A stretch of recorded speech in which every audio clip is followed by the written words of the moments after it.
Angin malam di alas larangan berembus dingin di sela pohon beringin tua.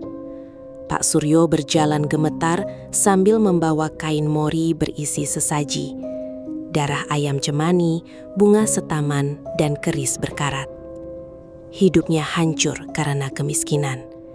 Utang menumpuk, anaknya sering menangis kelaparan, sementara istrinya mulai sakit karena terlalu lama menahan lapar.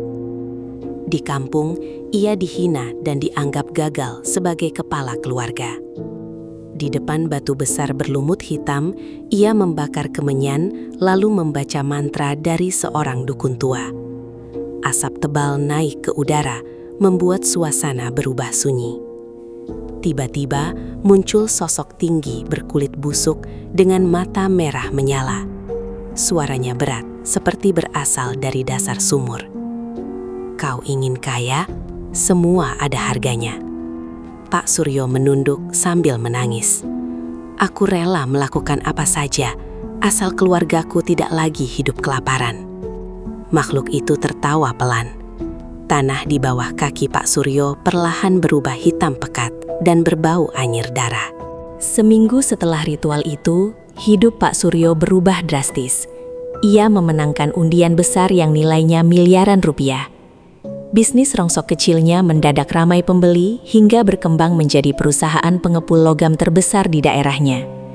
Rumah reyot yang dulu bocor kini berubah menjadi rumah mewah bertingkat dengan pagar tinggi dan mobil mahal terparkir di halaman. Tetangga yang dulu menghina mulai datang membawa senyum palsu. Mereka memanggil Pak Suryo dengan hormat, bahkan meminta bantuan uang kepadanya. Namun di balik semua itu, ada sesuatu yang mulai terasa aneh. Setiap malam, Pak Suryo mencium bau anyir darah dari lembaran uang yang disentuhnya. Semakin banyak uang datang, semakin kuat bau itu menusuk hidungnya. Anehnya, hanya dia yang bisa mencium aroma mengerikan tersebut. Istrinya mulai sering melamun di depan cermin, sementara anaknya kerap bicara sendiri di kamar saat tengah malam, seperti sedang berbicara dengan seseorang yang tak terlihat. Memasuki bulan ketiga, rumah mewah itu berubah terasa seperti tempat asing. Lampu sering berkedip sendiri setiap malam, sementara suara langkah kaki terdengar dari loteng meski tak ada siapapun di sana. Anak Pak Suryo mulai kurus dan jarang keluar kamar. Kadang terdengar ia tertawa sendiri, lalu menangis beberapa detik kemudian. Suatu malam Jumat Kliwon, Pak Suryo terbangun karena suara tawa parau di lorong rumahnya. Udara terasa dingin menusuk hingga napasnya terlihat seperti asap. Saat berjalan menuju kamar anaknya, ia melihat bercak merah menetes di lantai. Tok, tok, tok. Suara ketukan terdengar dari dalam kamar. Pintu terkunci rapat. Dengan panik Pak Suryo mendobraknya. Begitu pintu terbuka, tubuhnya langsung lemas. Sosok hitam tinggi itu berdiri di tengah kamar sambil menggendong anaknya yang sudah tak bernyawa. Di sudut ruangan, istrinya duduk bersila sambil tertawa pelan dengan kedua mata yang telah berubah hitam pekat berdarah. Pak Suryo jatuh berlutut sambil menjerit histeris melihat tubuh anaknya yang dingin di pelukan makhluk itu. Darah menetes perlahan ke lantai marmer putih, membentuk garis hitam seperti bayangan hidup.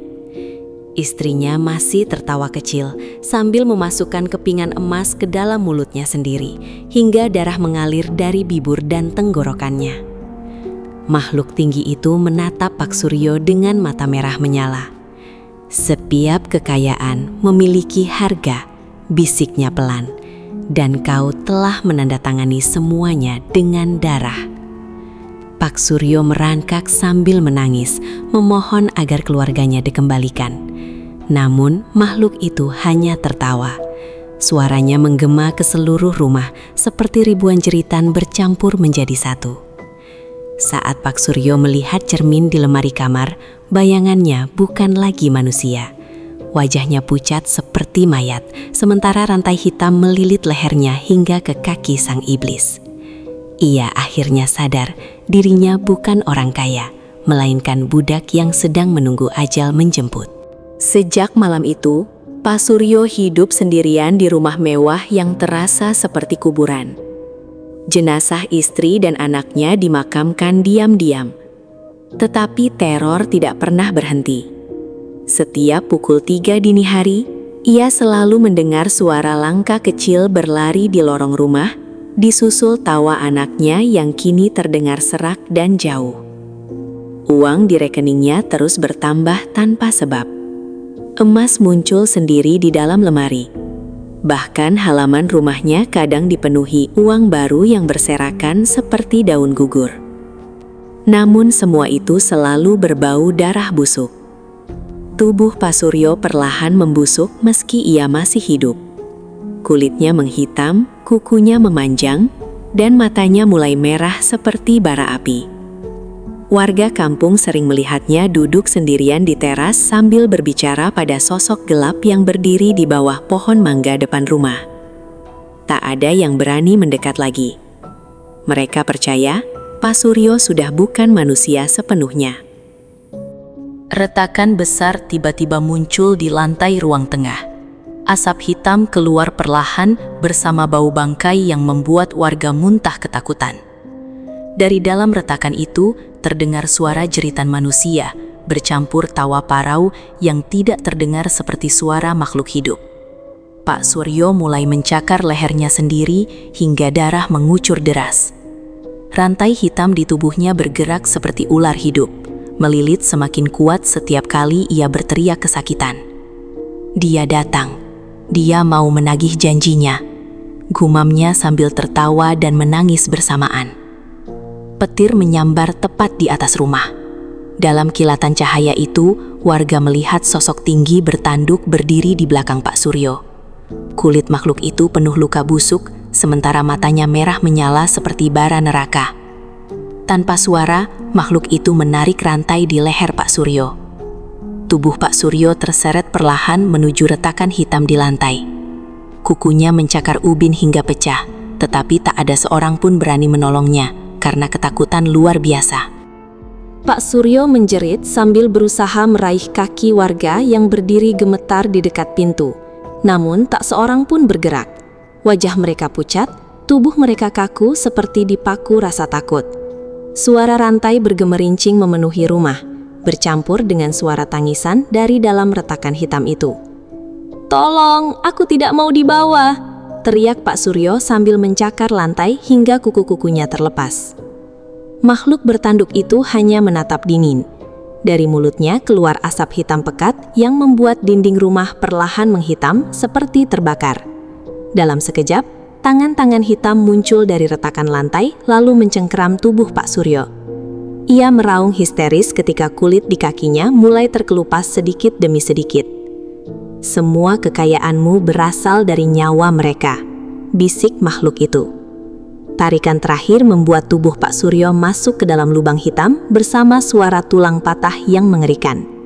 Retakan lantai langsung menutup, meninggalkan rumah itu sunyi seperti kuburan tua. Keesokan paginya, rumah mewah Pak Suryo ditemukan kosong tanpa jejak. Tidak ada tubuh, tidak ada darah, hanya bau anyir yang masih menempel di setiap sudut ruangan. Anehnya, seluruh harta bendanya ikut lenyap, seolah tak pernah ada sejak awal. Warga kampung akhirnya meninggalkan rumah itu terbengkalai. Rumput liar tumbuh tinggi, temboknya menghitam, dan setiap malam Jumat Kliwon terdengar suara rantai bergemerincing dari dalam rumah kosong tersebut. Beberapa orang mengaku melihat sosok kurus duduk di teras sambil memandangi hutan alas larangan. Matanya merah menyala, sementara mulutnya terus berbisik memohon ampun. Namun, suara paling mengerikan datang menjelang tengah malam. "Tolong, jangan cari kekayaan lewat jalan gelap." Konon, siapapun yang mendengar bisikan itu lalu tetap melakukan ritual pesugihan akan melihat Pak Suryo berdiri di belakangnya pada malam berikutnya, dengan wajah membusuk dan rantai hitam melilit seluruh tubuhnya, menyeret korban menuju nasib yang sama mengerikannya.